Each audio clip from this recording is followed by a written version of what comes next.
E rickshaw ও বাইকের মুখোমুখি সংঘর্ষের পর আইন নিজের হাতে তুলে নিয়ে মারধর করে মৃত্যু ই-রিকশা চালকের। ঘটনা শুক্রবার রাত 9:30টার পদ্মপুর ক্লাবের সামনে। মৃত ই-রিকশা চালকের নাম হরিপদ ভৌমিক, পিতা মৃত শ্রীধাম ভৌমিক, বাড়ি কদমতলা থানা এলাকার ইছাই লালছড়া গ্রামে। মৃত ব্যক্তি ধর্মনগর হরিচাঁদ রোডে ভাড়া থাকেন। জানা গেছে, ওই রাতে একটি ই-রিকশা নিয়ে শহর থেকে পদ্মপুরের দিকে বাড়ি যাচ্ছিলেন ই-রিকশা চালক। সেই সময় অপর দিক থেকে একটি বাইকে দুজন যাওয়ার সময় ওই রিকশার সাথে সামান্য সংঘর্ষ বাধে। এরপর চালক ই রিকশা নিয়ে পদ্মপুর ক্লাবের অপর দিকে রাস্তায় ব্যাক নিতে গিয়ে উল্টে যায়। স্থানীয় লোকজন এই ঘটনা প্রত্যক্ষ করে ধর্মনগর দমকল অফিসে খবর দেন। এদিকে অভিযোগ, এই ঘটনা প্রত্যক্ষ করে ওই বাইকে থাকা দুই ব্যক্তি ফিরে এসে ই রিকশা চালককে মারধর শুরু করে। দমকল কর্মীরা আহত চালককে নিতে আসলে তাদের সামনে পর্যন্ত মারধর করা হয় এবং একসময় ওই ই রিকশা চালককে কিল ঘুষি লাথি মারতে থাকে বাইক চালককে এবং ধাক্কা দিয়ে চালক রাস্তায় ফেলে দেয়। এর ফলে মাথার পেছনের দিকে গুরুতর আঘাতপ্রাপ্ত হয়। এই ঘটনার প্রত্যক্ষ করে লোকজন সহ পদ্মপুর ক্লাবের সদস্যরা এগিয়ে আসলে সেখান থেকে পালিয়ে যায় উত্তম ভৌমিক ও তার সঙ্গী জওহরলাল নাথ। এরপরই আহত চালককে নিয়ে যাওয়া হয় উত্তর জেলা হাসপাতালে। সেখানে আশঙ্কাজনক অবস্থায় রাতভর চিকিৎসাধীন থাকার পর শনিবার গুরুতর আহত চালককে আগরতলার উদ্দেশ্যে নিয়ে যাওয়া হয়, কিন্তু শেষ রক্ষা হয়নি। জানা গেছে, স্বামীকে আগরতলায় নিয়ে যাওয়ার পথে 1:50 সময় কমলপুর যাওয়ার আগে তার মৃত্যু হয়। তারপর হরিপদ ভৌমিককে নিয়ে ধর্মনগরে জেলা হাসপাতালে নিয়ে আসে। এরপরে মৃতের স্ত্রী স্বপ্নারানী দাস অভিযুক্ত দুই ব্যক্তির বিরুদ্ধে শনিবার রাতে লিখিত অভিযোগ জানিয়ে ধর্মনগর থানায় মামলা করেন। অভিযুক্তরা উত্তম ভৌমিক, বয়স 50, পিতা হরিপদ ভৌমিক, বাড়ি পদ্মপুর রাধারমন আশ্রম রোডে। অপরজন জওহরলাল নাথ, বয়স 50, আসল বাড়ি বিলথই এলাকায়, বর্তমানে ভাড়া থাকেন পদ্মপুর হরিচাঁদ রোডে।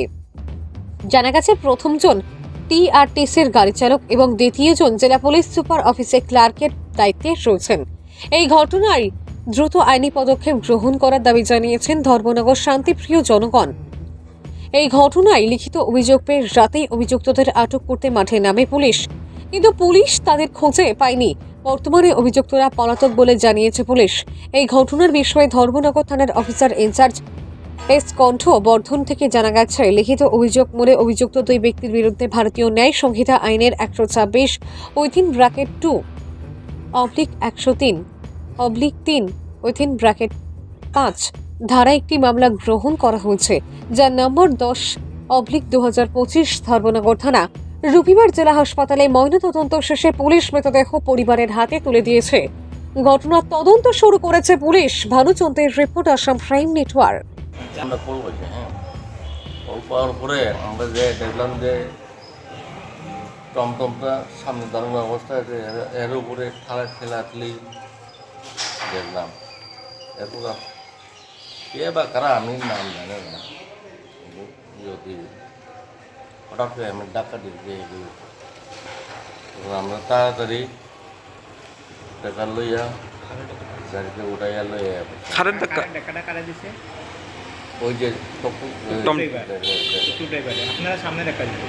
আমরা সামনে আমরা এই তো হ্যাঁ আপনারা সামনে দেখা দিয়ে না, হেরা কইছে যে অ্যাক্সিডেন্ট হয়েছে, কিন্তু অ্যাক্সিডেন্ট না।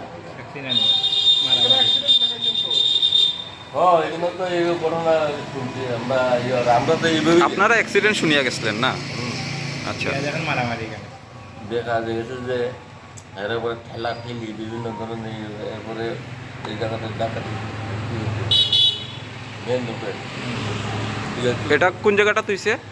তো পদ্মপুর আমি দেখেছি না, পদ্মপুর এই ইয়েতে মুখটা আর কি ক্লাবের সামনে ক্লাবের সামনেটা মেন হয়ে যাবে।